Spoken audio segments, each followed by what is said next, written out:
Gladys. How do I look, Miss Marple? I so want to make an impression. I've no doubt you'll do that. Chalet maid, imagine. Yes. And who knows where it might lead? A stepping stone to stardom. I read that in a magazine. You mustn't believe everything you read. Now, you will be careful, won't you, Gladys? Yes, miss. Especially of the young men. Oh, yes, miss.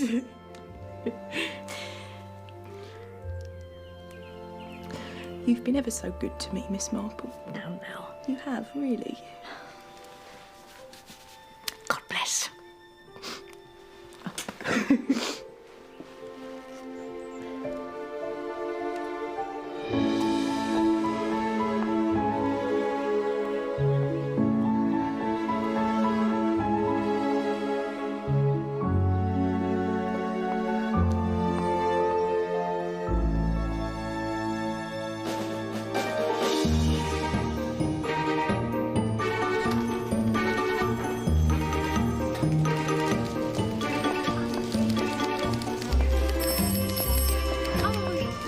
Good morning, Consolidated Investments Trust.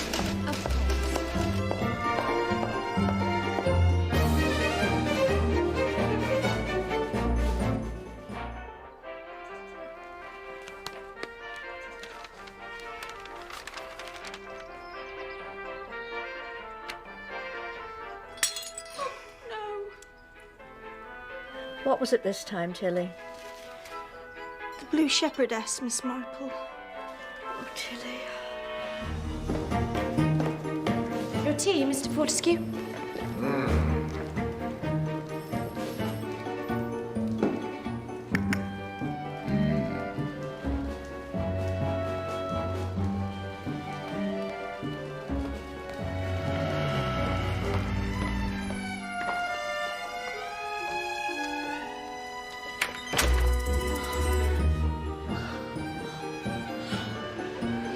Very, very bad boy. What I just... I'm afraid that's quite impossible. Mr. Fortescue's in conference. We could try him after luncheon. Well, good morning and thank you for calling Consolidated Investments. Do you really think they'll like me? Well, the old man certainly will. He's very impressed, I hope you. The aristocratic riffraff.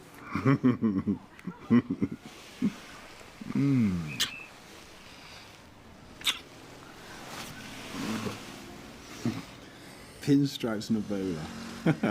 It's not really me, is it? You look utterly adorable.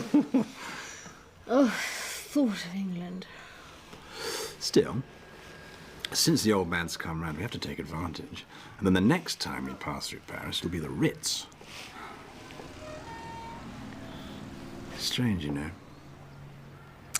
Even though Dad's always had it in for me, I'm still quite fond of the old bastard.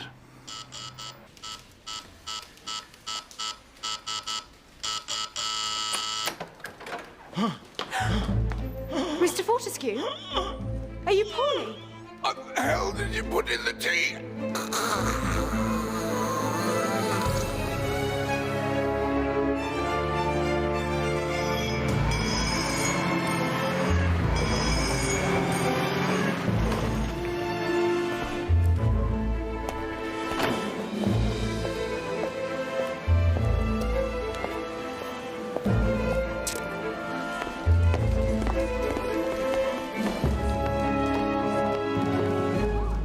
Do it, Inspector. I'm very pleased to hear that, Miss Grosvenor. Do you always make Mr. Fortescue's tea? Well, always, Inspector. He has a special pot and a special cup and saucer, and I'm the only person allowed to handle them. And are you the only person allowed to handle the kettle as well? No, but I refilled it myself from the cloakroom tap. And what about the tea itself, Miss Grosvenor? That's special too. It's from China. I understand this must be terribly upsetting for you.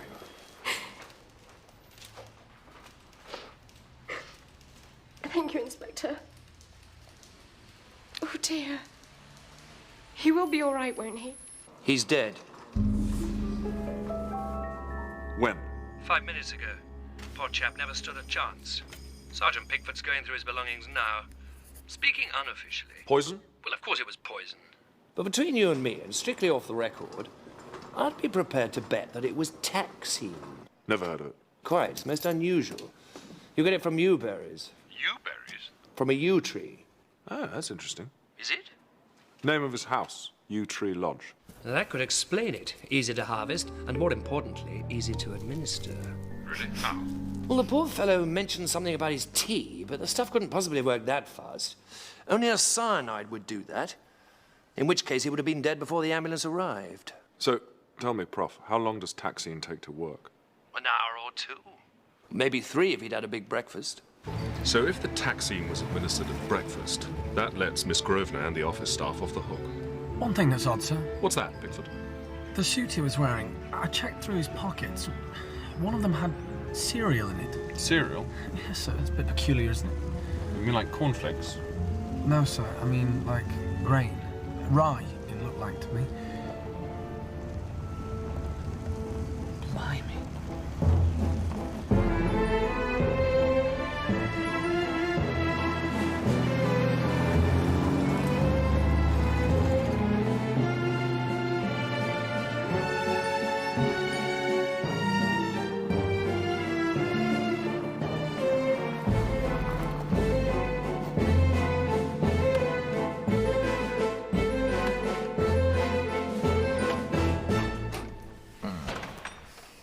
Inspector Neal, Sergeant Pickford.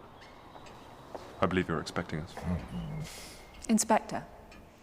Mary Dove, housekeeper. Do come in.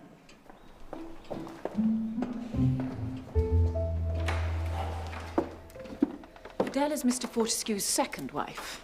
Considerably younger than him. She was a manicurist from Brighton.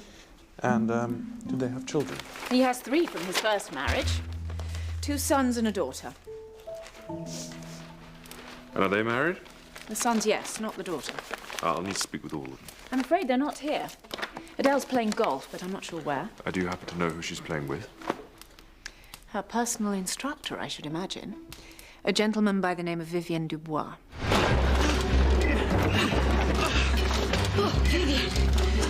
And the children? Percival's away on business. He's the older son and a partner in the firm. When did he go away? The day before yesterday. I have tried to contact him, but well, I expect he'll be back by this evening. He lives here with his wife, Jennifer. Oh, where's she?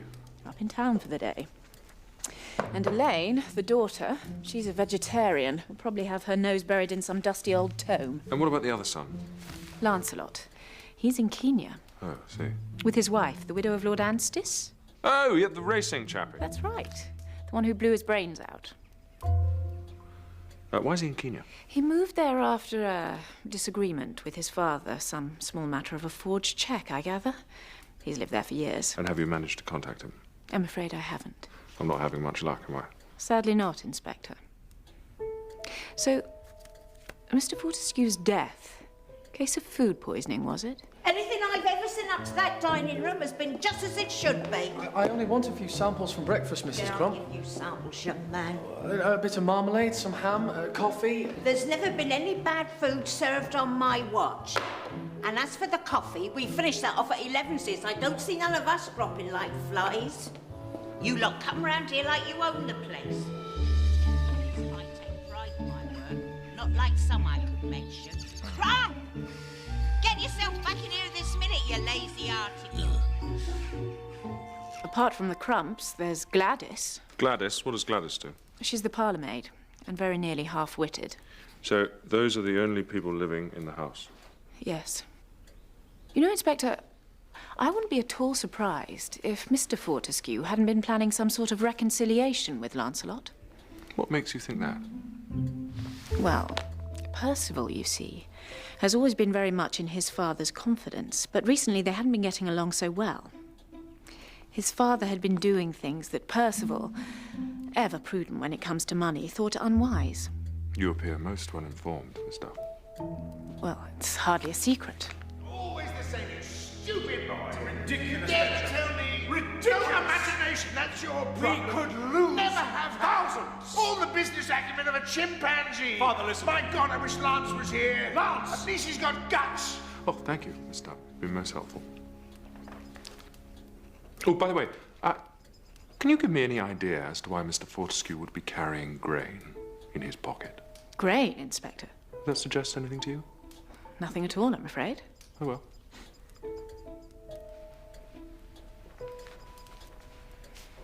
I didn't do it, you know. But then I suppose everybody says that, don't they? I didn't do it, sir. I didn't, really. You are allowed to sit down, Gladys. I don't know anything about it, sir, honest. How long have you worked here, Gladys? About 4 months, sir. And before that? I was a chalet maid at Tooley's holiday camp. Tooley's holiday camp. Yes, sir, in Gravesend. And how long were you at Tooley's holiday camp? Not very long, sir. Not very long at all. Why was that? Well, Mm-hmm. I suppose I didn't like it very much. So I suppose I'm more at home in private service. See, I used to work for a lovely old lady. Miss Marple, her name was. She was ever so good to me. Then why did you leave? I wanted a change. I wanted to see the world. In Gravesend. Did you used to look after Mr. Fortescue's clothes, Gladys? Well, it's supposed to be Mr. Crump's job, but half the time he makes me do it. Have you ever found any grain in his pockets? How do you mean, sir? Cereal. Gladys, rye, to be exact. Rye? Yes. There was some found in his jacket today. Any idea how it might have got there? I couldn't say, sir. I never saw any.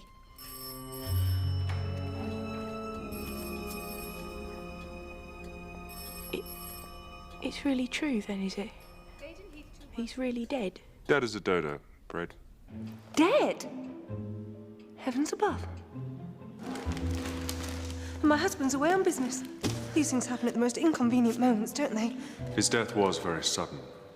You mean he was murdered? Now, why would you think that, madam? Well, people are sometimes. You said sudden, and you're a policeman. Have you seen her about it? Her, madam?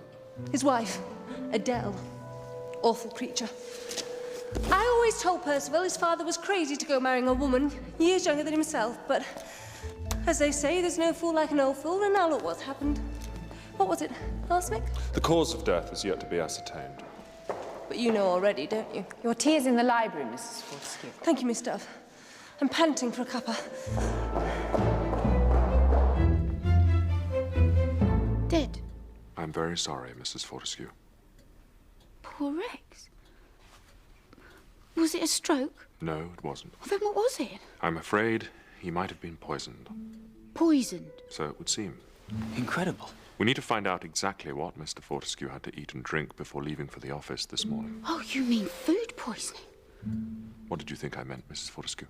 The rest of us have been all right. And you can speak for the whole family, can you? Well, no, of course I can't. But this is such a dreadful shock. Would you like a brandy? No, I don't want a brandy. I want my Rex. Poor Rexy. Poor little Rex. Shh, there now. There. I realise this must be very distressing for you. Yes, it bleeding well is. You've got a lot of you round the house, haven't you, Mrs. Fortescue?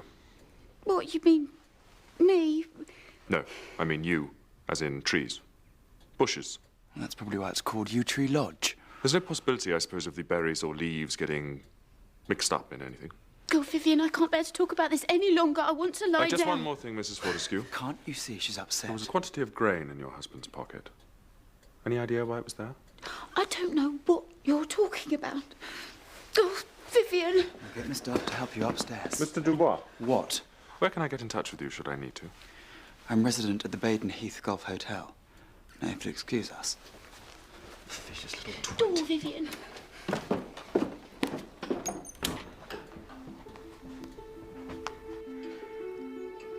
Thank you. Yes, I have it. Goodbye. It's a telegram from Paris. For Rex Fortescue. So, the prodigal returns.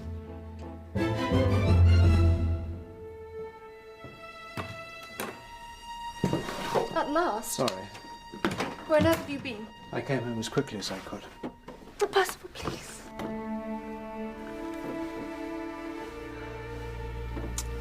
What a day. Oh, you can say that again. I feel quite under siege. There seem to be horrid little constables where everyone turns. Yes, well, I suppose there would be, wouldn't there? It's too distressing. Well, I'm sure you'll get over it. I'm wanted downstairs.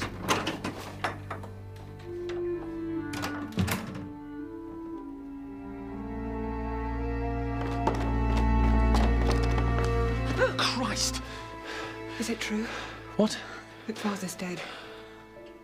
Are you Elaine? Ah, right. Well then, yes, I'm afraid it is true.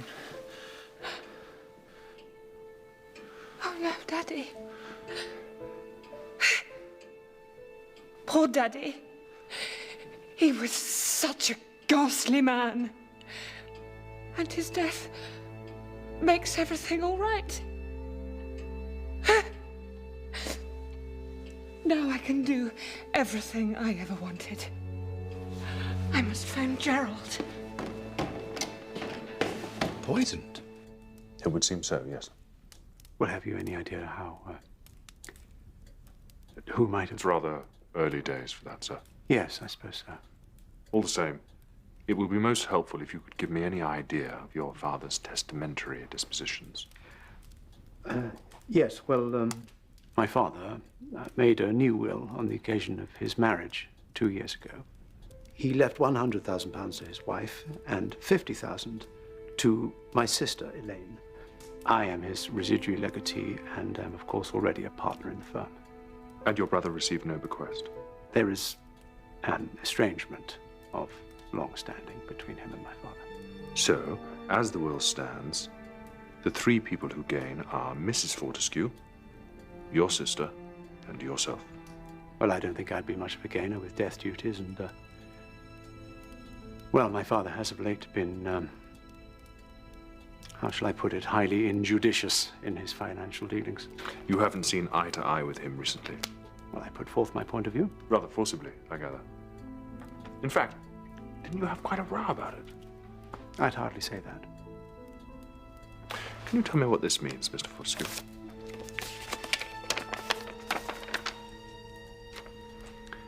A telegram from your brother saying he's arriving tomorrow at your father's invitation.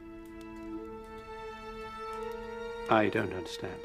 Didn't your father mention it? No, he most certainly did not. Why would he have done such a thing? Because he's completely crazy.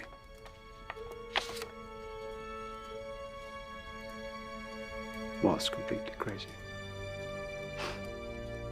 You never know what's around the corner, do you, Inspector?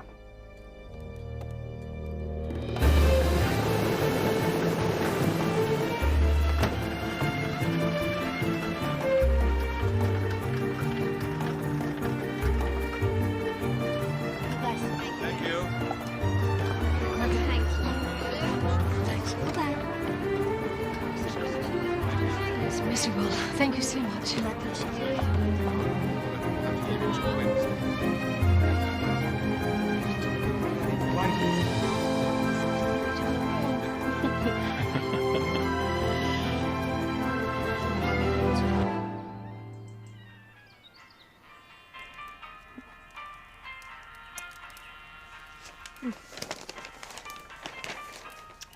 Dear. Dear me. Dear, dear, dear. A quantity of grain, believed to be rye, was found in one of his pockets. Now that is interesting. It's fantastic. It's quite fantastic. It's one thing to hear your father's dead, but then to hear that he's been poisoned. I don't suppose you happen to know who might have done it. Well, how would I? I've lived abroad for years. I understand from your brother that there had been an estrangement between you and your father. Yes, that's right. So I'm wondering, sir, what brought you back? Well, I got a letter from my father about, 6 months ago now, hinting that he'd like to let bygones be bygones. He suggested that I come home and join the firm. So I came over last August to see him, and he made me, I must say, a very advantageous offer. And I flew back to Kenya, talked it over with Pat, and Well, the upshot was that I decided to accept. Your coming back was quite a surprise for your brother. Oh, yeah, I don't think Percy knew a thing about it. He was on holiday when I popped back. Now, if you ask me, the old man planned it very carefully. You see, he and Percy had a blazing row. About what, I have no idea, but Dad was furious. And how long were you back for? Well, only an hour or two at the house. The whole idea, I'm sure, was a kind of secret offensive behind Percy's back. I don't think Dad even wanted the servants to know about it. Did you encounter any other members of your family? My stepmother. She and the old man were the only people I saw. And that was the first time you'd met her? Yes, it was. I must say, the old boy certainly knew how to pick 'em. Do you resent your father remarrying? No, why should I? My mother died when I was 11. In fact, I was surprised he took so long to get hitched again. There's rather a risk, sir, don't you think, of marrying a woman much younger than yourself? Well, you sound like my brother, Inspector. So, my stepmother is the prime suspect, is she? Oh, early days, sir. Early days. Oh, well, I suppose I'd better get down there. Now, I want you to stay up in town for now. No, darling, I want to come with you. No, I'd really rather you didn't. I don't know what kind of welcome I'm going to get. And anyway, I don't want you in a house where there's a poisoner at large. Hey, Inspector.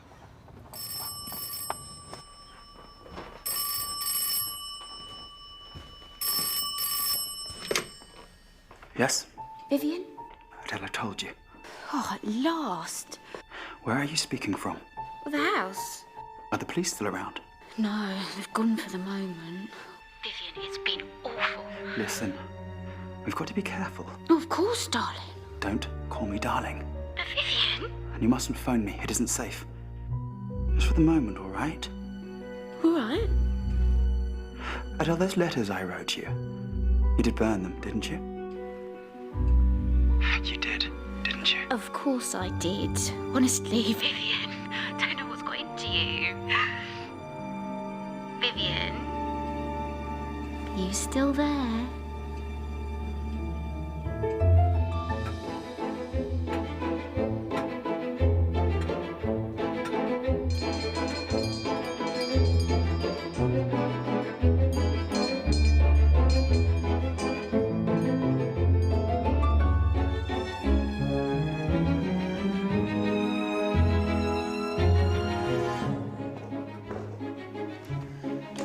Served tea yet, Gladys? It's not 4:30 yet, miss. It's 20 minutes to 5, Gladys. Who was that on the telephone? Wrong number, miss. Where in heaven's name have you been? Sorry, Mrs. Crump. That bell's been ringing like there's no tomorrow. Now get that tea served, stupid girl.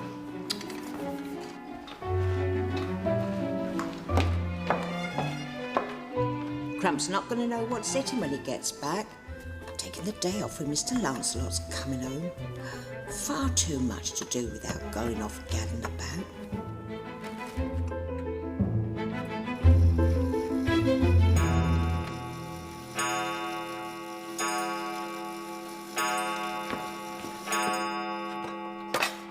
Where is everybody this afternoon? Miss Fortescue came in some time ago, and I think Mrs. Percival's writing letters. That woman never stops writing letters. I'll tell her tea's ready.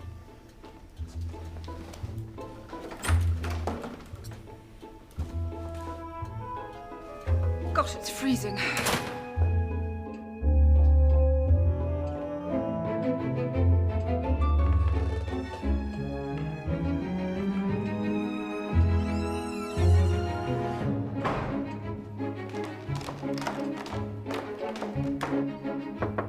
Come in.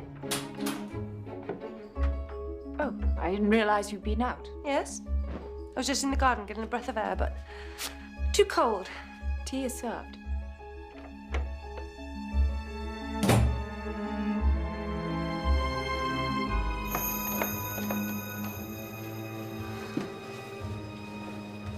Aren't we ever going to have anything to eat?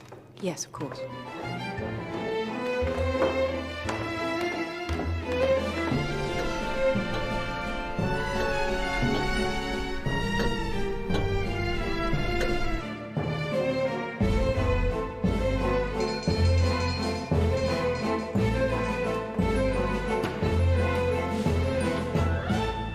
Mr. Lancelot?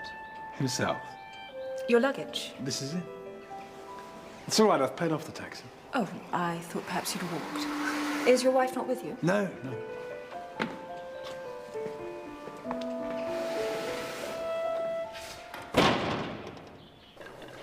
Now listen here, Gladys, I says to her. You'll have to manage alone tonight. And she says, yes, Mrs. Crump, good as gold. Then the minute my back's turned, out she slips, without a whisper. We'll manage. What, you gonna wait at table? If she doesn't come back? Oh, she won't be back. She's out gallivanting. She's got a young man now, miss. You wouldn't think it to look at her.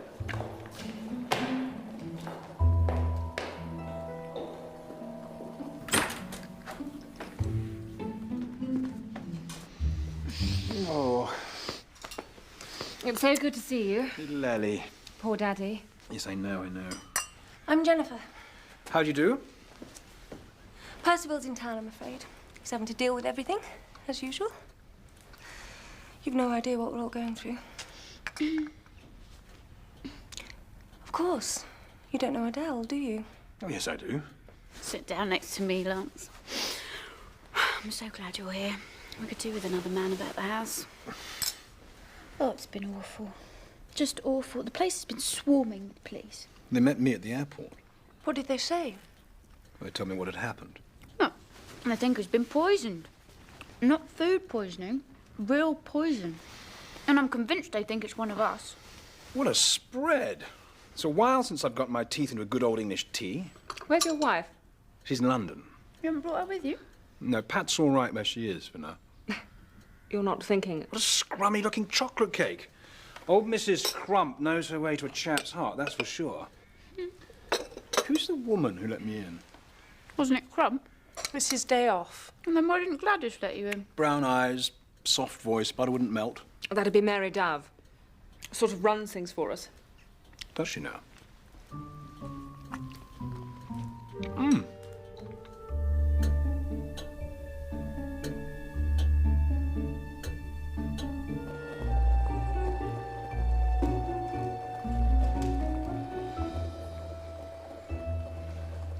Oh, crusty crumpet!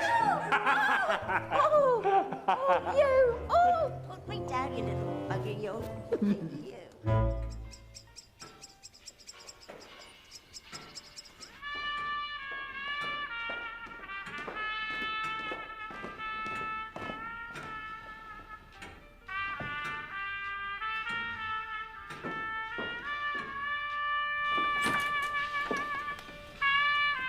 Shall I switch the lights on, Mrs. Fortescue?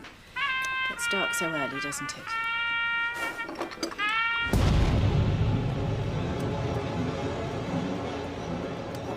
Need to finish her work. My own work to do. As if I've got enough to do. Carry on all the time.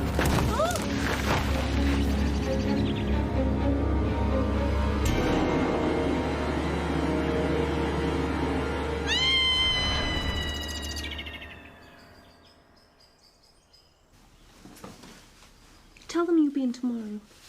The day after. Next week. You're your own boss now. I have things to do. Things to do. There are always things to do. What about me? Well, I'm sure you'll find something. You usually do. I shan't be late. And then what if you come back and find me choking to death with a peg on my nose? I doubt there's much chance of that.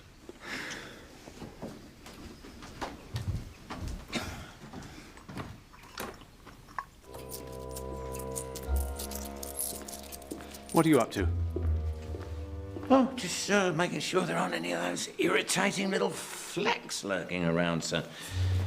Now you're the master, sir. We've got to make sure you're spick and span, haven't we, sir?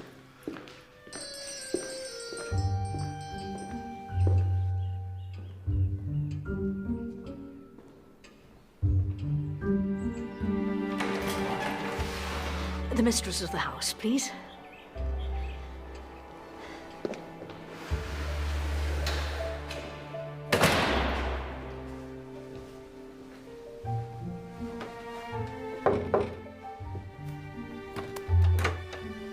Yes?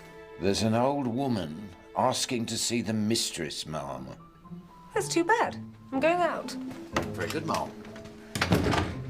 Why don't you tell Mrs. Lancelot to deal with her? Now she's deigned to join us, she might as well make herself useful.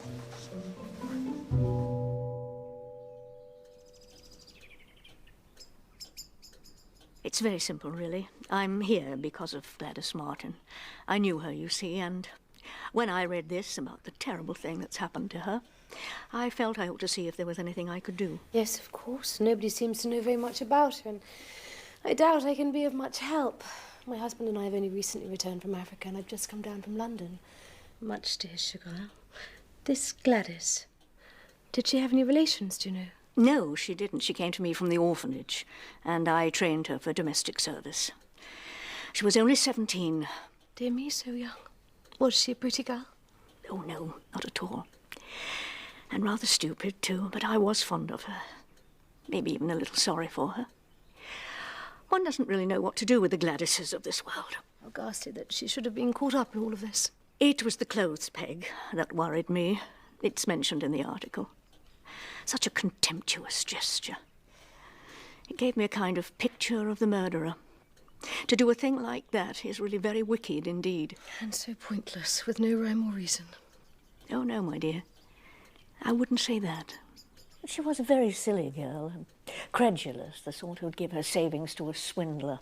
Not that she ever had any, because she always spent them on the most unsuitable clothes. What about men, Miss Marple? Oh, she badly wanted one of those. Well, it seems she got one in the end. Did she, Inspector? At the holiday camp. Albert Evans, his name was. A mining engineer, so she told the cook. Oh, dear, well, she'd believe anything. You don't connect him with this business, do you, Inspector? No, I don't think so. He sent her the odd postcard, but he never visited her. Oh, well, I'm glad she had a taste of romance. In the nick of time, as it turns out. You know, you've a look of the young Errol Flynn about you. Oh, do you think so? Yes, I do. I'm staying at the Baden Heath Golf Hotel for a day or two. I wonder, Inspector, would it be a presumption if I were to offer assistance in some very humble way? You strike me as a most intelligent and, if I may say so, impressive young man, but 3 murders in 2 days, well, that's enough to challenge the strongest metal. And people do tend to confide in old ladies, don't you find?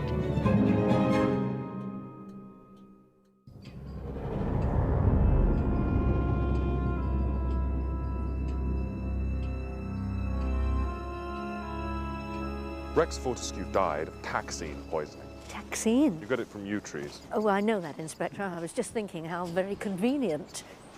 And Mrs. Fortescue? Potassium cyanide. She was having tea in the sitting room with the family. The last person to leave was her stepdaughter, Elaine. And some 20 minutes after that, Miss Dove, the housekeeper, found her dead. Had Mrs. Fortescue been eating anything? They'd had a sumptuous tea. Cake, I suppose, and scones, perhaps. And butter and jam and honey. Yes, all of these things and more, but the poison was in her tea. I was just trying to get the whole picture, so to speak. And poor Gladys? She'd taken the first tea tray into the sitting room, and then left the second tray in the hall. After that, no one saw her. The cook, Mrs. Crump, thought she'd gone out for the evening because she was wearing her best nylons and shoes. Sadly, that wasn't the case. Poor girl had obviously remembered some washing on the line, gone out to fetch it in when someone took her unawares. Someone from outside? Or inside, but somebody who wanted to get her alone. It does all make a pattern, don't you think, Inspector? Does it? Well, first we have Mr. Fortescue, Rex Fortescue, killed in his office in the city. Then we have Mrs. Fortescue eating scones and honey. Then we have poor Gladys with the clothes peg on her nose. Oh, it does all seem to fit, doesn't it? I'm not quite there yet, Miss Marple. The papers were right, weren't they, about what you found in Mr. Fortescue's pocket? It was rye. Yes, it was. Well, there you are, you see. Mrs. Lance Fortescue, what a charming woman. She said to me that there didn't seem to be any rhyme or reason. But it's surely the rhyme that strikes one. Is it? You haven't, by any chance, gone into the question of blackbirds? Silly as a peanut, but sweet as you like. She didn't have much up here, though. Well, didn't have much anywhere, really, but to go like that stocking round her neck and a peg on her nose. Why would anyone do such a wicked thing? Oh, that girl knew something, Miss Marple.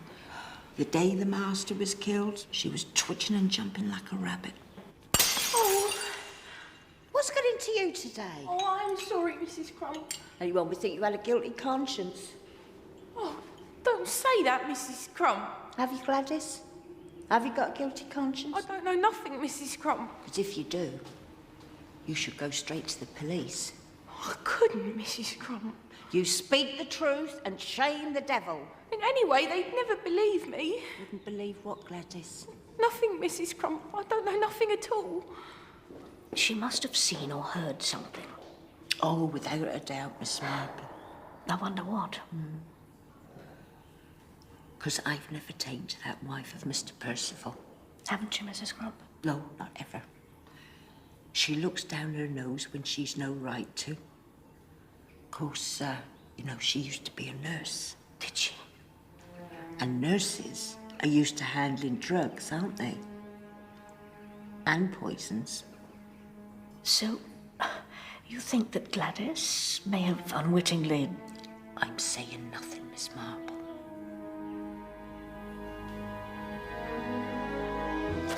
Sir. Sir. Found us in the shrubbery, sir.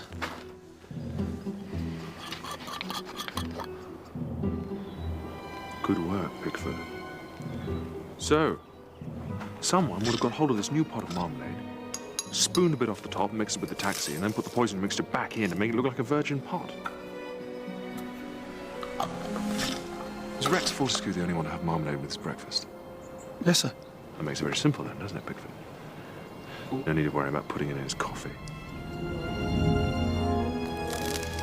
Then the contaminated pot would have been replaced by another with exactly the same amount put back in before being thrown into the shrubbery. All we have to do now is find out who threw it.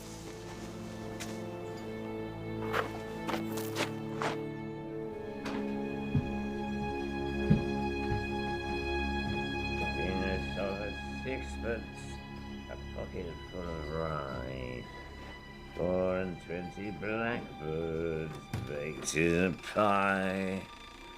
When the pie was opened, the birds began to sing. Wasn't that a dainty dish to set before the Yes. king? I like that nursery rhyme too, Mr. Crump. What a very trying time you must all have had. I'm off. Had enough. I can't stomach that Percival. Will Mrs. Crump be leaving too? She got any sense, she will. There's something funny going on here.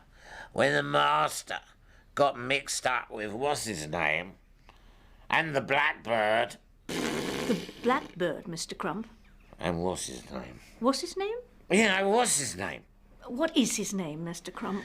The king was in the counting house, counting out his money. The queen was in the parlour, eating bread and honey. The maid was in the garden.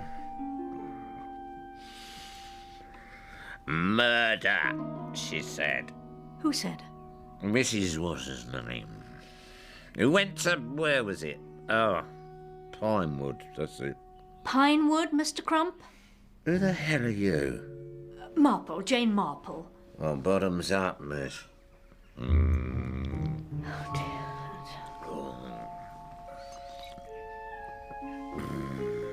Pack up all my care and woe. Here I go, singing low. Bye, bye, blackbird. Where's somebody who waits for me? Sugar sweet.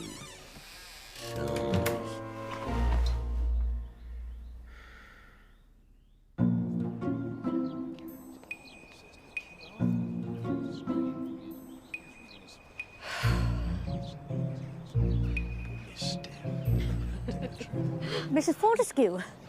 Oh, Miss Marple. What a surprise. Oh, let me introduce you. This is my husband, Lancelot. Lancelot, this is Miss Marple. How do you do?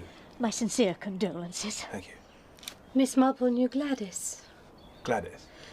the parlour maid, with the peg on her nose. Oh, Gladys. Poor thing. Yes, there now seems little doubt that she saw or heard something. Oh, really? Yes, she said as much to Mrs. Crump. But the question is, what? You sound like a professional, Miss Marple. Oh, no, Mr. Fortescue. My interest is purely personal. I was very fond of Gladys, you see. And I must say Inspector Neal has been most sympathetic. I do love gardens, don't you? Yes, I do. I have to admit they're rather a passion of mine. Then, of course, there's this whole business of blackbirds. Blackbirds? Yes, Mr. Fortescue. They came up in a little chat I just had with Mr. Crump. He mentioned them. Or should I say it? If I remember correctly, the phrase he used was the blackbird. So strange, don't you think? Good Lord, I bet he's referring to the old Blackbird mine. What was that, Mr. Fortescue? It's some transaction my father was involved in years ago now, with a chap called McKenzie, a mine on the west coast of Africa. McKenzie died out there of a fever, and his wife had other ideas, and she came round here with her 2 kids and caused a terrific stink. I wonder what happened to Mrs. McKenzie and those kids. They must be grown up by now. As far as we know, you were the last person to see Adele Fortescue alive. The last but one, Inspector. Yes. So it was about 5:20 when you left the room, is that right? About then? I can't say exactly. And when you and Mrs. Fortescue were alone, what did you talk about? We talked about Gerald.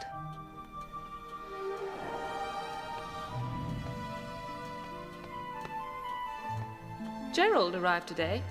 He's checked in at the hotel. I wouldn't have thought that was his style at all. What's that supposed to mean? Mixing with the money. I thought it'd be against his principles. Well, at least he has some. I'm surprised his teacher's salary stretches that far. Which is one of the reasons I'm thinking of asking him to stay here. You wouldn't mind, would you? It's all the same to me. Though I'd have thought you could do a lot better for yourself now. How do you mean? Well, with your poor father gone, what with the will and that, you're suddenly a bit of a catch. You'll have the young men swarming like bees round a honey pot. They won't mind what you look like anymore. So you and Gerald Wright, are you courting? Courting? How frightfully old-fashioned. But then you're such a gent, aren't you, Inspector? Yes. Gerald and I are now planning to get married. Now? Now Daddy is dead. He was very hurtful to Gerald. In fact, Gerald was so upset that I didn't hear from him for weeks. But now he's back again. I wired him when Father died. And what did you do after leaving Mrs. Fortescue? I went for a walk. Short walk? To the Baden Heath Golf Hotel? Yes. But Gerald wasn't in. Is that all, Inspector? You can't tell me anything about blackbirds, can you? The ones in Daddy's pie? When was this? 3 or 4 months ago.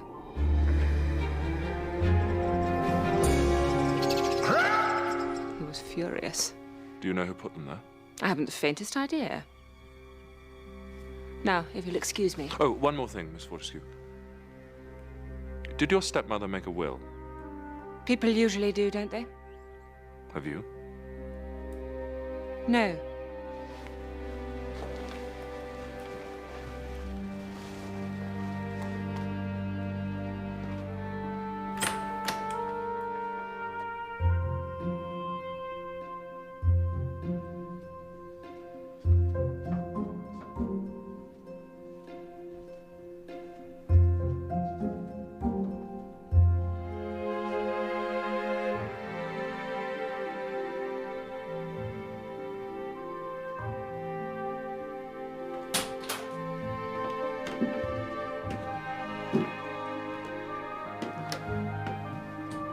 Gladys, really?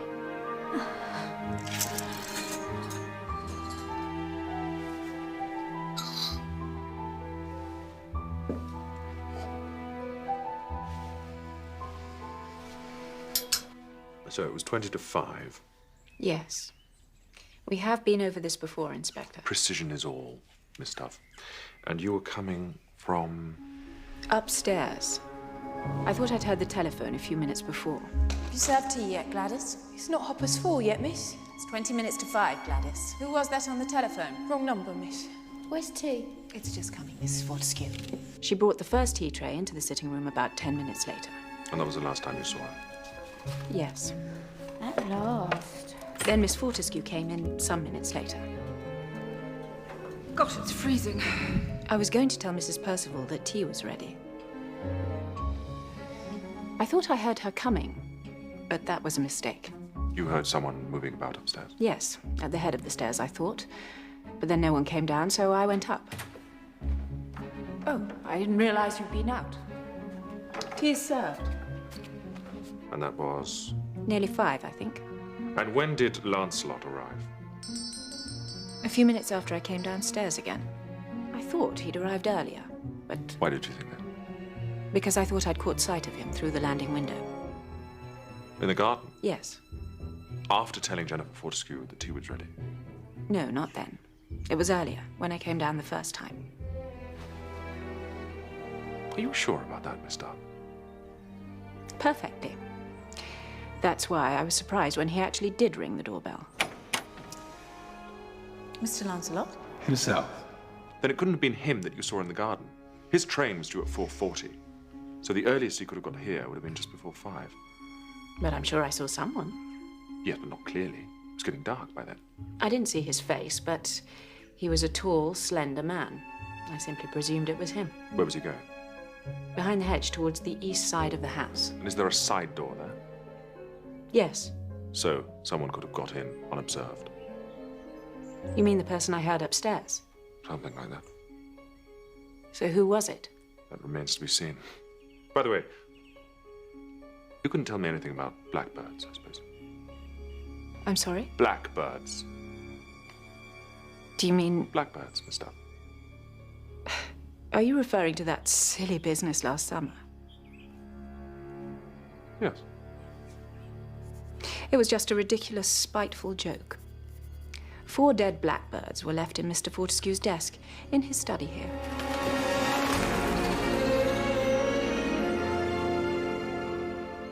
Why would anyone do a thing like that? I really don't know, Inspector.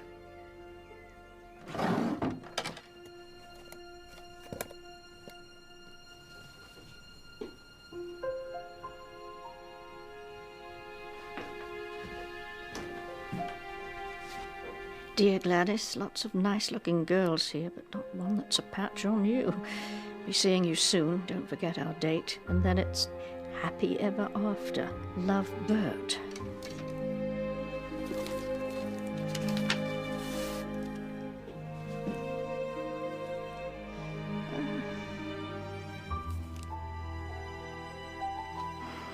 Gladys. Can I help you?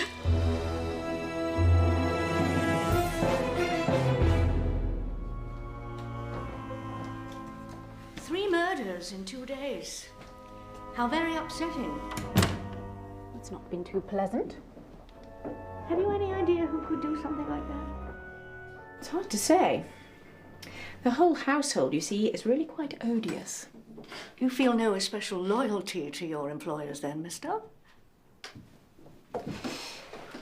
It's a job, Miss Marple, and one I do to the best of my ability. People will pay anything to be spared domestic worries. I'm sure Mrs. Fortescue found you invaluable. Oh, seaside manicurist, what on earth would she know? She was younger than Mr. Fortescue, I understand. By some 30 years. Percival and Elaine were simply livid about it. And Percival especially couldn't bear the thought that she might get her hands, however well manicured, on his father's money. Economy, you see, is Percival's passion. His only passion, in fact. Well, it's hardly surprising when you look at his wife. How did he meet her? She nursed him through pneumonia. You're probably fonder of his sister. What, Elaine? It's hard to be fond of Elaine. She's very bookish and rather plain. Perhaps she might benefit from a shot of this. Does she have a young man? She was having some sort of dalliance with the schoolmaster. But her father discovered he had communistic tendencies and soon put a stop to it. She didn't stand up to him. Oh, she would have done. But her red lover's ardour cooled when he realised there'd be no money in it. Now the old man's out of the way, however, the passion is rekindled. I believe he arrived at the Golf Hotel the day after Mr. Fortescue's death. The day after? So Miss Fortescue said. But then words come cheap, don't they, Miss Marple? Dear me, Miss Dove. Your cynicism belies your years. Take no notice of me. I'm a malicious creature.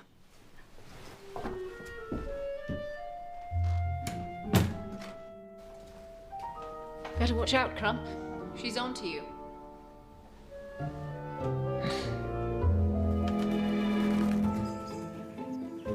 You came down to tea rather late, I understand. I had been writing letters and lost track of time. Miss Dove said you'd been out for a walk. Did she?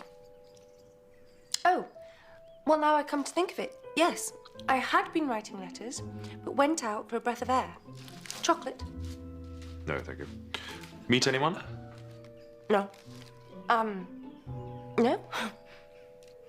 Your husband hadn't come home yet? Oh, no. Percy didn't get back until about 7. By train? Yes. Do you know if Adele Fortescue made a will? Oh, yes, she did. But do you know when? About a month ago. Percy knew nothing about it. In fact, nobody did. I just happened to bump into her on the high street outside the solicitor's. She said she had no intention of using the family solicitor because she didn't want everyone knowing her business. I didn't particularly care for her. Rather common, I thought. But now she's dead, well, it's also very dreadful, isn't it?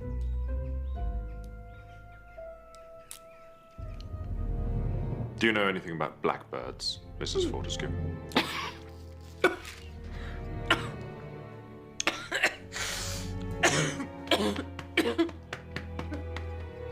Thank you. Thank you. Do you, Mrs. Fortescue? Blackbirds, Inspector? What kind of blackbirds? The usual, I suppose. Ones that flutter around and twitter away. Or lie stone-cold dead. Ring any bells? Perhaps you're referring to the ones in the pie. Or the ones in Mr. Fortescue's study. Silly prank, that's all it was.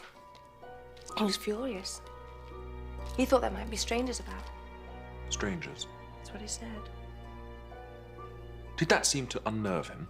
Oh, yes, it did rather. Of course, I don't remember very well. It was several months ago. Actually, would you mind, Mrs. Fortescue? I'm rather partial to the nutty ones. Oh.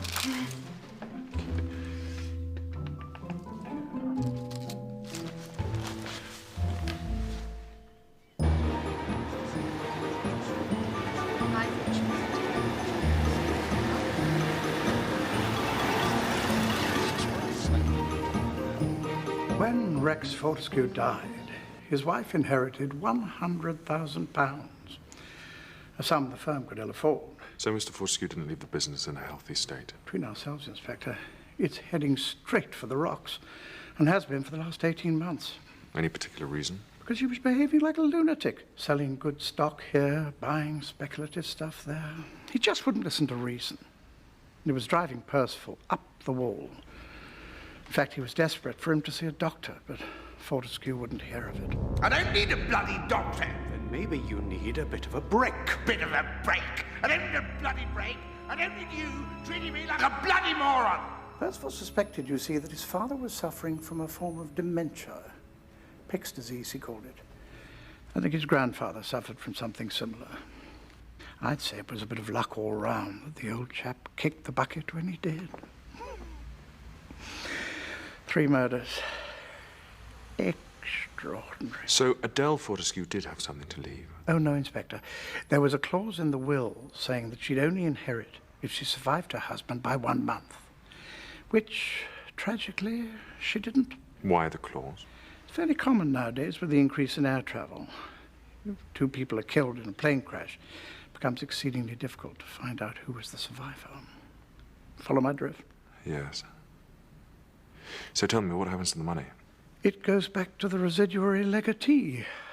Percival Fortescue.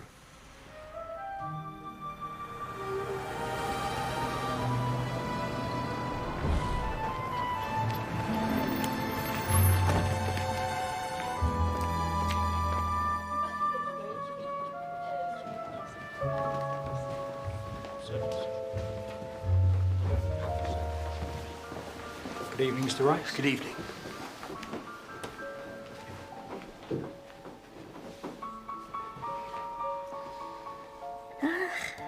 Pinewood. I expect you'll miss her very much. Yes, we were good friends. She phoned you, I believe, on the afternoon of her death. If you say so, Inspector. What did you talk about? Nothing very important, I'm sure. And then you went for a walk? No. I played a few holes of golf. I don't think you did, Mr. Dubois, because the hotel porter noticed you walking down the road towards Yew Tree Lodge. And if you already know, why do you ask? Did you see Mrs. Fortescue? I didn't go near the house. I think you'd better make a statement, Mr. Dubois. Of course, you'd be quite within your rights to have a solicitor present. Are you threatening me? No, Mr. Dubois. We're not allowed to do that sort of thing. I had nothing to do with it. And why were you seen outside the house at about 4:30? I didn't go inside. You sure of that? You didn't go in through the side door and up to Mrs. Fortescue's sitting room? And are you sure you weren't looking for something in her desk? You've got them, haven't you? Strictly speaking, no. Your letters to Mrs. Fortescue were taken from her bureau by my sergeant and passed on to the yard for possible evidence. I told her to burn them. You were good friends, as you say. Very, very good friends. Well, that doesn't mean we bumped off Rex. Not necessarily, but it might suggest that you encouraged her or provided her with a motive. You can't make a case against me. She made a will, you know. Left everything to you. I don't want her money. Just as well, because there isn't much. No, but I thought her husband had left her with... Did you, now? I was wondering if you knew. Yes, according to her solicitor, she didn't have much to leave, but since her husband's death... That's all changed, hasn't it, Mr. Dubois?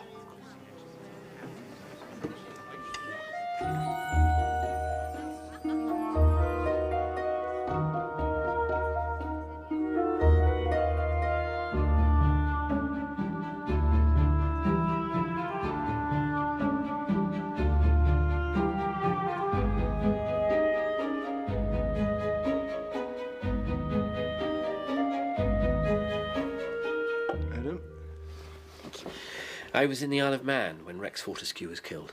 Such a terrible tragedy. Yes. And you arrived shortly afterwards. Elaine sent for me. No doubt in need of a comforting shoulder to cry on. I suppose so. You were engaged, weren't you, Mr. Wright? Yes, we were. You would appear to be well suited. Her father didn't think so. He threatened to disinherit her if the marriage went ahead. So I naturally broke off the engagement. Oh, how very selfless. I was victimized for my political opinions, Miss Marple. Oh, dear.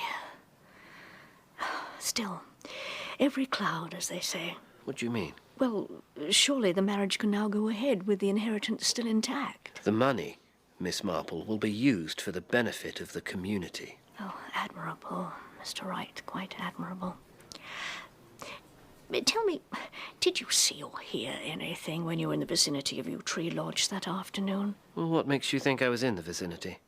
Because I thought you left the hotel at 4:15 and walked in that direction. The hotel receptionist just happened to mention it. Well, I was going to go to the house, but I just went for a stroll instead. Well, now that is strange. Is it? Yes, because someone said they'd seen you in the garden at Yew Tree Lodge at about 4:30. Well, visibility must have been very bad by then. Are you acquainted with Vivian Dubois? Why do you ask? Because he was also out for a stroll that afternoon. I must say, you must all have been feeling very energetic.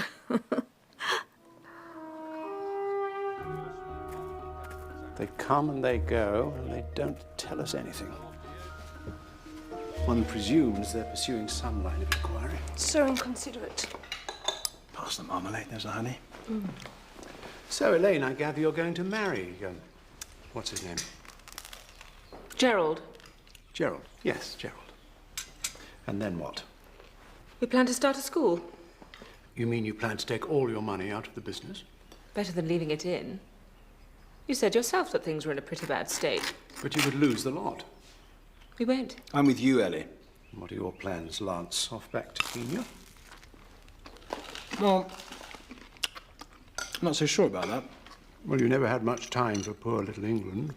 But one changes as one gets older, don't you find? And having given it a lot of thought and chatted over with Pat, well, the long and short of it is, old chap, I've decided to join the firm. As your junior partner, of course, but I have got a holding in it, and that gives me rights to be in on things, doesn't it? Well, yes, if you put it like that. Bloody good idea, don't you think?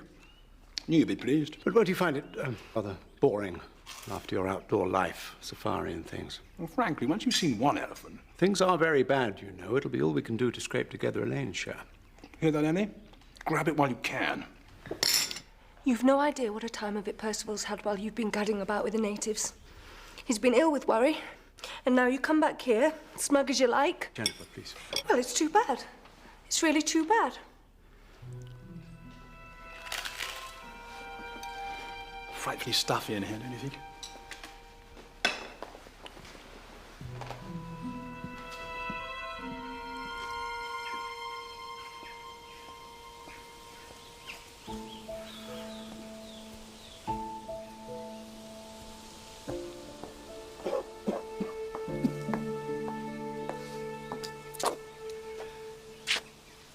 It won't work. It's as simple as that. I know you too well, Lance. You'll be fed up in no time. When I say things are bad, believe me, I'm not exaggerating. This past year, Dad has thrown money away, hand over fist. That's just as well that someone slipped the tax seed in his tea. Well, if I'm honest, his death's about the only thing that's saved us from bankruptcy. Look, Lance, I'm fond of you and all that. Are you? I really don't think we're going to pull together. Really, I don't. The only sensible thing is to dissolve the partnership. You mean buy me out? There's no alternative. And how will you manage to pay me my share? We'll divide the holdings. With you keeping all the gilt edge and me taking the worst of the speculative, I suppose. Some of them may prove to be immensely valuable. Like the old Blackbird gold mine, for instance. No, perhaps not that. Father was pretty certain it was worthless. He went out there with a chap called McKenzie, didn't he? Who died out there. Yes, I think he did. And his wife came round here with the 2 kids and accused Dad of murder. Really can't remember. Oh, I do. I remember it quite well.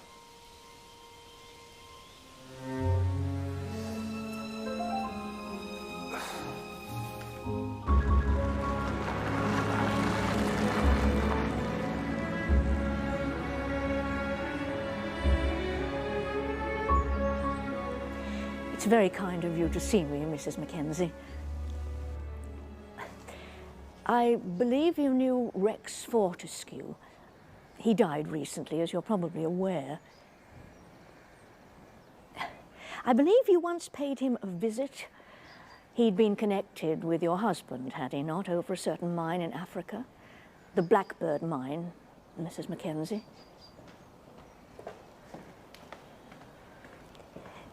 Your husband and Mr. Fortescue went out to survey it, I believe. And didn't your husband die out there of fever? You believe an awful lot, don't you? Then believe this. It was my husband's mine. He found it and laid claim to it and went to Rex Fortescue for the money to capitalize it. Nobody knows how he died or where he was buried. All anyone knows is what Rex Fortescue said, and Rex Fortescue was a liar. Do you believe he was responsible for your husband's death? How stupid you are. I dare say I am, Mrs. McKenzie, but it all happened so long ago. And it's not over yet. Isn't it? Nothing is ever settled until it is settled right. I hear somebody put dead blackbirds in Rex Fortescue's desk. Have you any idea who might have done that? 9 and 7 they were when he died. Your children? Donald and Ruby. I told them every day and made them swear it every night. What did you make them swear? That they'd kill him, of course. And did they, Mrs. McKenzie? My son died at Dunkirk. Deeply regret, killed in action. I'm so sorry. And your daughter? I have no daughter. But you just spoke of her. She didn't keep faith. Where is she now? I told you, I have no daughter. You mean she's dead? It would be better for her if she were.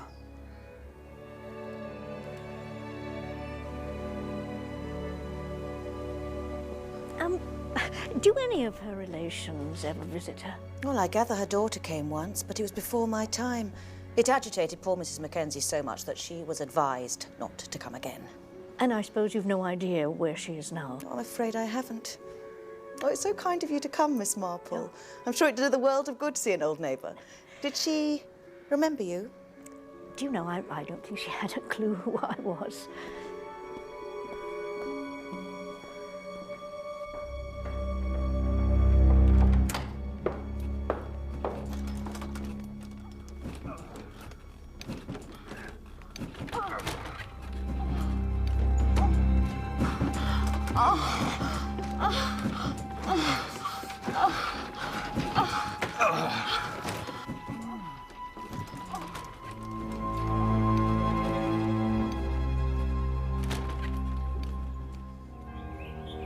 Well done, Miss Marple. We'll be recruiting you if you're not careful. Oh, Inspector. Oh, and another thing. You're certainly right about a pattern. Blackbird's tying in with the mine, the rye in Fortescue's pocket, bread and honey for tea, and the third murder, Gladys strangled with a peg on her nose. What you just said, What is it, Miss Marple? there's something wrong. You know it is, don't you? No, I don't. It worries me to death having you here. I wish you'd go back to London. I'm not going anywhere. Not that we're awfully welcome with Percival in charge. Well, you'll just have to put up with us for now. I want to see him suffer a bit longer.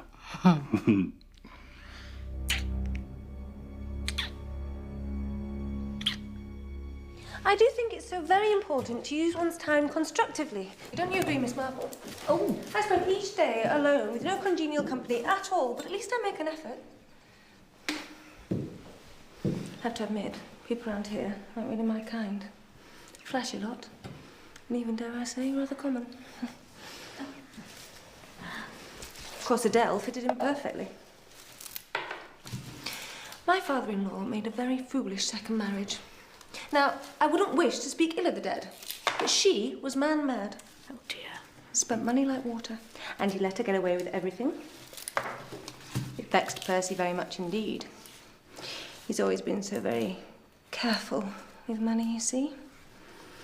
And then when his father began behaving so badly... That must have been a great worry. Oh, it was. This last year, Percy's been beside himself. You will stay for dinner, won't you? Oh, well... And then there's Elaine. Very odd. She doesn't want to shop or go to a matinee or anything. Too bookish for a young lady, in my opinion. You must think me very queer going on to you like this. Oh, no. It's just with all the strain and shock. I do feel so very nervous.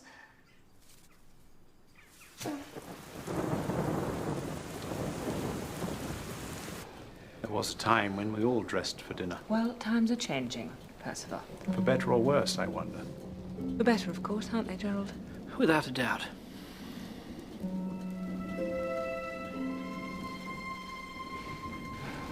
Filthy night.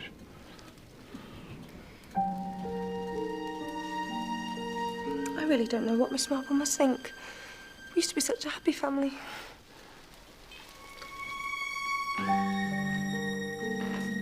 Are you enjoying this part of the world, Miss Marple? Well, under the circumstances, Mr. Fortescue. Where's Pat?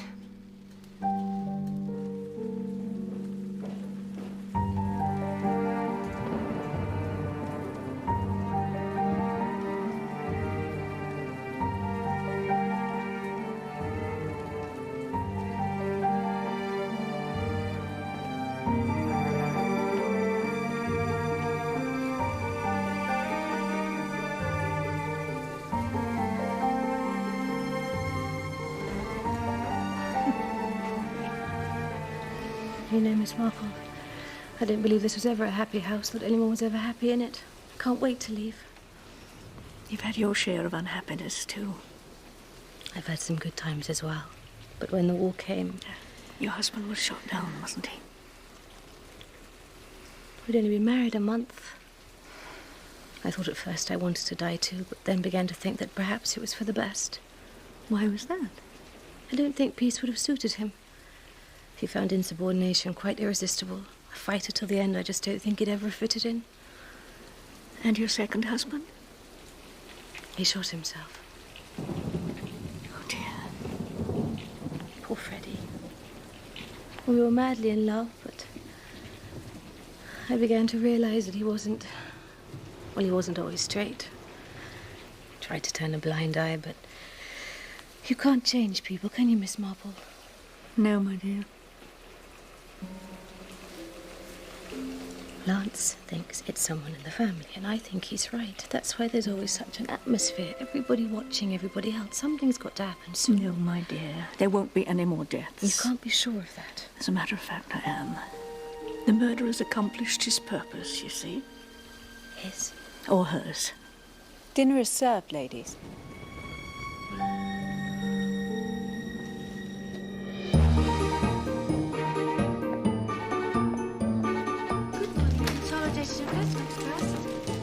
Good morning, ladies. Working hard? Good morning. Good morning.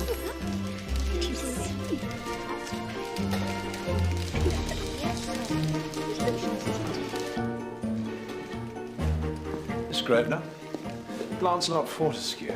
Oh. You're even lovelier than I'd imagined. Mr. Fortescue. Inspector. Mr. Fortescue. There's no getting away from you, is there? First day. Yeah. Quite the new boy. Well, you certainly look the part. Well, that's the easy bit. You're not too sure you'll hack it, eh, sir? Strictly off the record. This isn't my bag at all. But don't tell Percy, though. I want to make him sweat a bit. Why's that, sir? That's old history now. Wouldn't be the little matter of a check, would it? You're right on the ball, aren't you? And your father kicked you out. Which is just what Percy wanted. It's astonishing, you know, how Percy always got his way. Lance, talk of the devil. Mr. Fortescue. You didn't tell me you were coming? Couldn't keep away. There are a couple of things I'd like to talk to you about. I know that your father's behaviour had been a source of anxiety this past year. He wasn't well. But he wouldn't see a doctor. That's right. Pick's disease, I believe. Remarkably astute of you, Inspector. A form of dementia. Yes, which is why I was so anxious for him to seek medical advice. And in the meantime, he was causing havoc to the business. Yes. So his death was extremely fortunate. I would hardly describe it as such. No, but it is a fact, isn't it, that his death came at just the right time. What are you driving at? I just like getting my facts straight, sir. For instance, you said there'd been no communication between you and your brother here since he left England. Quite so. But it isn't quite so, is it, Mr. Fortescue? Ooh, Percy. Last spring, when you were so worried about your father's health, you actually wrote to your brother for his backing, should it become necessary to put your father under restraint. How the hell did you know about that? From your family solicitor, Mr. Fortescue. I thought it only right, considering Lancelot was a junior partner. And how did you reply? I told him to leave the old man alone. You see, Inspector, that was one of the reasons I came home to see for myself, and frankly, there didn't seem anything much wrong with him. The man was ill. I was worried sick. About the money? Yes. You swung back from Africa and dared to suggest... Give it a rest, Percy, for Christ's sake! Do you know something, old chap? Makes me ever so slightly nauseous being in the same room with you, and that is because you are a dirty little skunk, and you always have been. Keep it down, will And you? I'll tell you another thing, it was you, wasn't it, who forged that cheque that got me the boot? Wasn't it? Wasn't it? No, gents. Steady on. I'm really sick of little men like you with your striped suits and your mincing voices and your mean, shoddy deals. Oh, God, I can't wait to get back to Africa. So, buy me out however you like. I couldn't give a damn. You can even throw in the old Blackbird mine concession if you like. If you want to get the murdering McKenzies off your back. What are you talking about? Revenge, Percy. The Mackenzies? Nonsense. Well, the Inspector doesn't think so. Do you, Inspector? There are certain grounds for inquiry. But no one's heard from the Mackenzies for years. A dish best served cold, as the saying goes.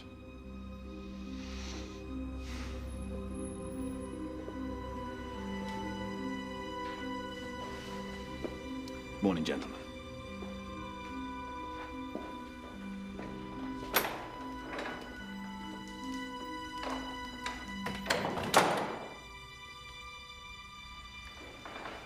I'm most dreadfully sorry about all that. Percival Fortescue. Wherever I turn, wherever I go, I always come up against Percival bloody Fortescue. He's the one who has most to gain, and he's the one who couldn't possibly have done it. Granted, he might have tampered with the marmalade, but he couldn't have poisoned his stepmother, and he couldn't have strangled Gladys. Why not, sir? Because he was here till 5 that day and didn't get home till 7. Well, there's one or two others had a motive, sir. Mary Dove. Is that your real name? What an extraordinary question. Are you suggesting that it isn't? Yes. I am, in fact, suggesting that your name is Ruby McKenzie. Is it? My name is Mary Dove. Prove it. Do you want to see my birth certificate? That wouldn't prove anything, I'm afraid.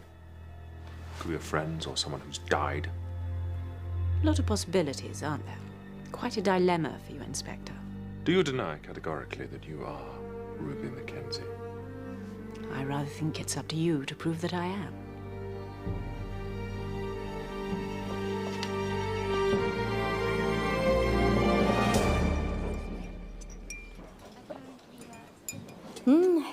So much depends on nursing in pneumonia.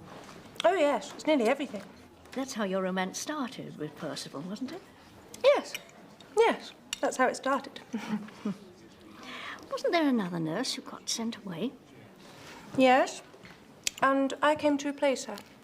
And fell in love. How nice. Not so sure about that. Of course, I'm never one to complain. What I always say is what can't be cured must be endured. But it would be nice to have someone to talk to. One just feels so very isolated when my husband's away in the city every day. I often wish I was back on the wards again. You're obviously devoted to your profession. Not so much at the time, but now when I think of it, I often wish I'd never come here. Oh, well, I dare say it served me right. Ought never to have done it. Ought never to have done what, my dear? Ought never to have married Percy.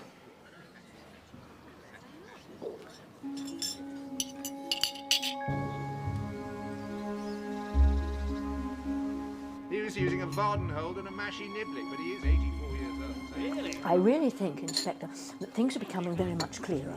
Are they? Oh, yes. I now know what didn't ring true when I spoke to you on the telephone. It was something you said about the third murder. Poor Gladys with the peg on her nose. Well, of course it wasn't, was it? Wasn't what, Miss Marple? The third murder. Gladys must have been murdered before Mrs. Fortescue, even though her body wasn't found till later. She must almost certainly have been murdered about 5 o'clock, because otherwise... She would have taken the second tray into the sitting room. Quite so. When she brought the tray into the hall, something happened. She saw or heard something. Vivian Dubois coming down the stairs. Perhaps. Or that Gerald Wright chappie coming in a side door. But whoever it was lured her out into the garden and killed her. She'd never be fetching and washing at that time, and certainly not without a coat on. So, it was never a case of the maid in the garden hanging out the clothes. I thought I was following you, but I... No, the sequence is all wrong, you see. The king in the counting house, the queen in the parlour, the maid in the garden. But that's not how the murders happened.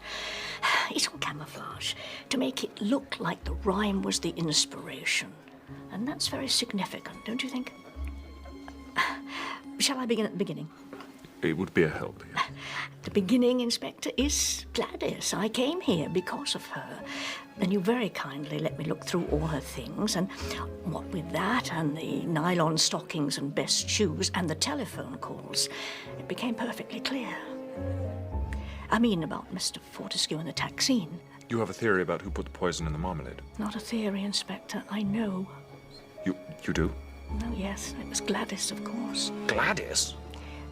That she meant to murder him, but she did it all the same. She put the taxine in the marmalade, not thinking it was poison. What did she think it was? I rather imagine she thought it was a truth drug. A very credulous girl was Gladys, as I told you. So, having read it in the papers, she'd believe it, absolutely, when he told her that that's what it was. Well, who told her? Albert Evans, not of course that that's his real name, when he met her last summer at the holiday camp, I imagine he told her some story of injustice or some such thing. But the point was that Rex Fortescue had to be made to confess what he'd done and make restitution. So Albert got her to get a job at Yew Tree Lodge. And then they arranged a date together. That was the day that Gladys would put the so-called truth drug into the marmalade, and also the rye in Mr. Fortescue's pocket. Now, I don't know what story he told her to account for that, but frankly, she'd believe anything, especially from a personable young man. I'm not keeping you, am I? No. Well, the idea was probably that Albert was going to call on Mr. Fortescue at his office, by which time the truth drug would have worked and Mr. Fortescue would confess everything. You can imagine how Gladys felt when she heard the poor man was dead. But wouldn't she have said something? Well, she's hardly likely to admit it, is she? I didn't do it, sir. I didn't, really. After denying it, she'd try to think up excuses. Perhaps Albert hadn't known how strong the stuff was, or had accidentally given her too much of it. She hoped he'd get in touch, which, of course, he did. He'd have rung till she answered, and then made a date to meet him. On the day she died. Yes. She had on her best stockings and shoes, so she was obviously going to meet someone. And she wasn't going out to meet him. He was coming to the house. Now, that's why she was so flustered and late with the tea. She brought the second tray into the hall. I think she looked along the passage and saw him. So she put the tray down and went out to meet him.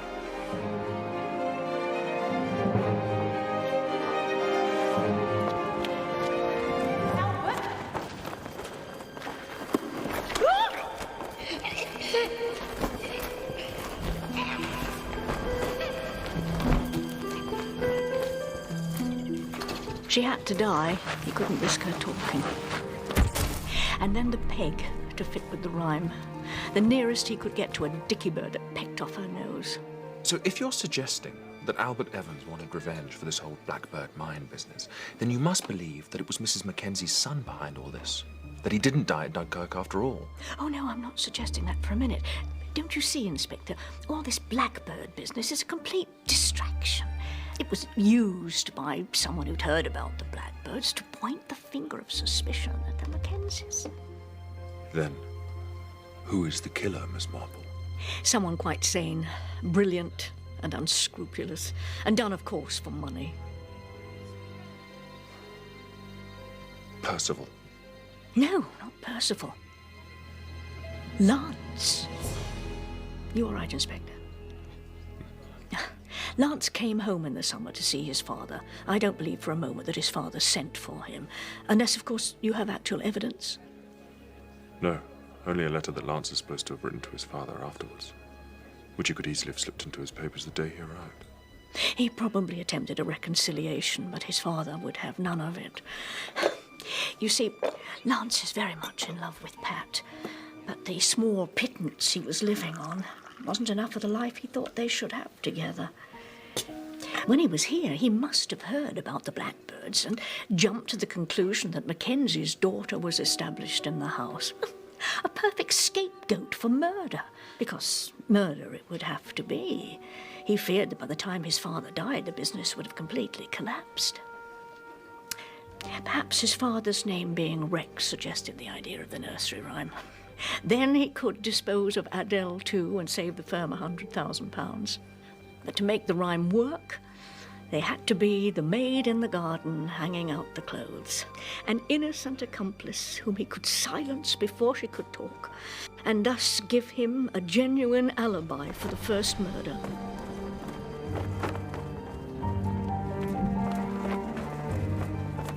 After strangling Gladys, he rang the bell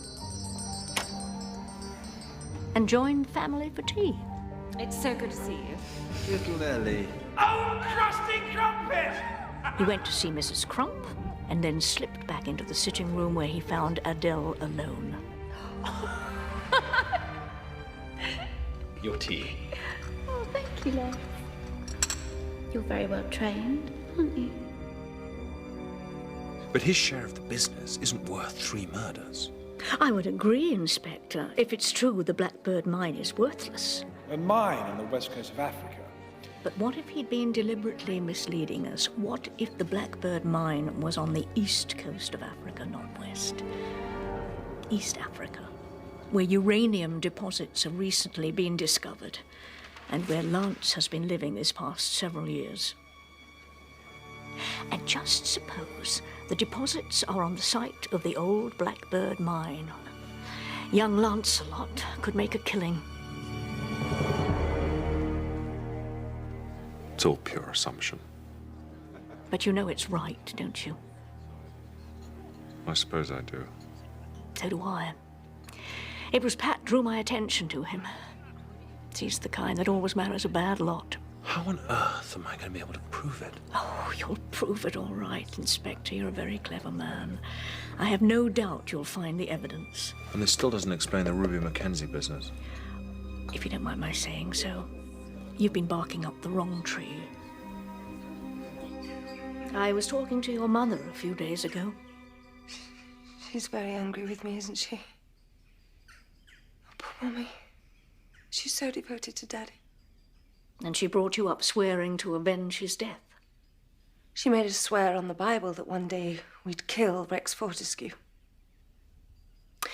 When I started training as a nurse, I came to realize her mental balance wasn't all that it should be. You must have felt revengeful, though. Well, of course I did. When a friend of mine came to nurse his son, I got her to leave and took her place. I don't know exactly what I meant to do. But Percy got fond of me, asked me to marry him. I thought that a far more sensible revenge than anything else. To marry his oldest son and then get back the money he swindled Daddy out of. Did you plant the blackbirds? Silly of me, really. But he was such a horrid man.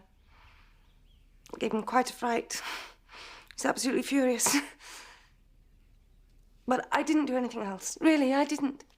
Tell me, Mrs. Fortescue, have you given Miss Dove any money lately? I told her that you'd accused me of being Ruby McKenzie and said that if she gave me £500, I'd let you go on thinking that. I told her that if you knew she was Ruby, she'd be your prime suspect. It wasn't exactly blackmail, I was just doing her a favour. Thank you, Miss Dove. This is all very annoying. Particularly hard up at the moment. You'll be looking for another job, I suppose. Yes, this one hasn't quite gone according to plan. Unlike your other jobs. My past is quite blameless, I assure you. A curious coincidence, though, that in your last 3 posts, there have happened to be robberies a couple of months after your departure. Coincidences do happen, Inspector. Yes, but they mustn't happen too often.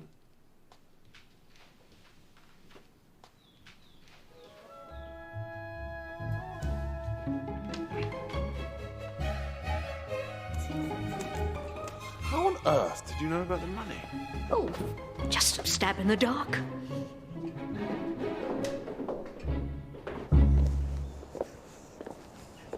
I do wish you weren't going. I finished what I came to do. It hasn't been altogether pleasant, but it is important that wickedness shouldn't triumph. I don't understand. No, my dear, but perhaps one day you will. If anything ever goes wrong in your life, you won't despair, will you? Oh, dear Miss Marple, you're starting to worry me. You won't, will you? But how could I despair with Lance at my side?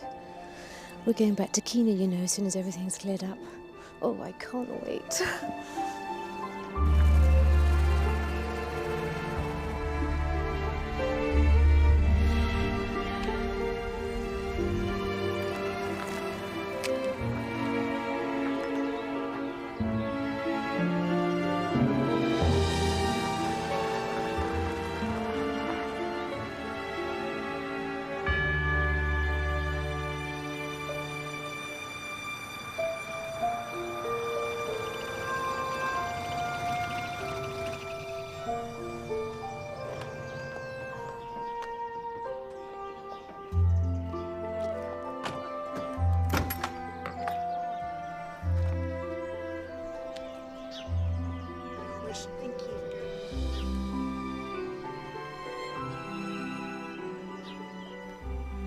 I'm so glad to see you home, miss.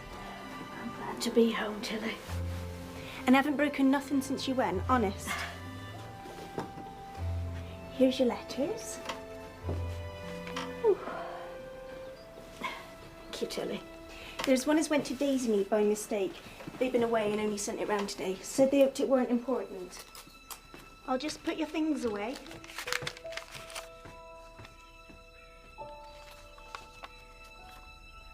Dear Madam, I hope as you'll forgive me writing this, but I really don't know what to do. You'll have seen the newspapers. It was murder, they say, but I'd never do anything wicked, and I know Albert wouldn't either. We met last summer and was going to be married, only Bert had been done out of his rights by this Mr. Fortescue. But Bert had a friend who works in a place where they make these new drugs, and there's what they call a truth drug. Oh, Madam, I don't know what to do. If you could only come here and help me. I didn't mean anything wrong, and Bert didn't either. I'm enclosing a snap of Bert and me.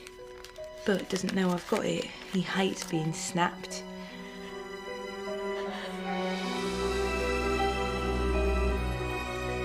But you can see, Madam, what a nice boy he is.